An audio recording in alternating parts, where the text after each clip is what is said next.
അത് ഭഗവാൻ തന്നെ നിങ്ങൾക്ക് തന്ന ഉപദേശ. എന്താ 30 വ്യാഴാഴ്ച ദിവസങ്ങളിൽ എന്താ 30 എന്ന് പറഞ്ഞാൽ മുൻപിൽപ്പെട്ട വ്യാഴാഴ്ച, അതിനാണ് 30 വ്യാഴം. അതായത് മലയാളം മാസത്തിലെ ആദ്യത്തെ വ്യാഴം. അപ്പോൾ ആ ദിവസം എന്ത് ചെയ്യുക? എന്ത് ത്യജിച്ചു നമ്മൾ എവിടെ വരണം? ആ ക്ഷേത്രാങ്കണത്തിൽ വരണം. ഇവിടെ വന്നു കഴിയുമ്പോൾ ഭഗവത് സേവ, നമ്മൾ ഈ ചെയ്യുന്നതെല്ലാം ഭഗവത് സേവയാണ്. ഭഗവാൻ അതാ ഇഷ്ടം. സേവന മനോഭാവത്തോടു കൂടി വേദം പറയുന്നത് പുല്ലിലും എളിയവനാണ് എൻ്റെ ഭക്തൻ എന്നാ.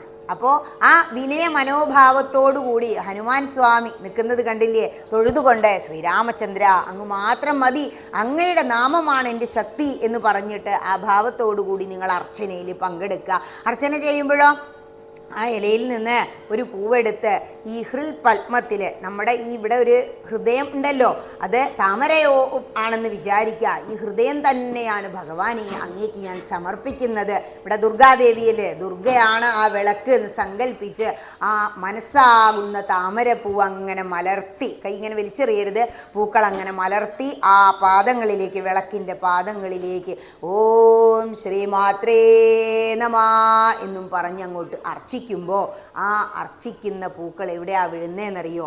ഭഗവതിയുടെ പാതാരവിന്ദങ്ങളിലാണ്.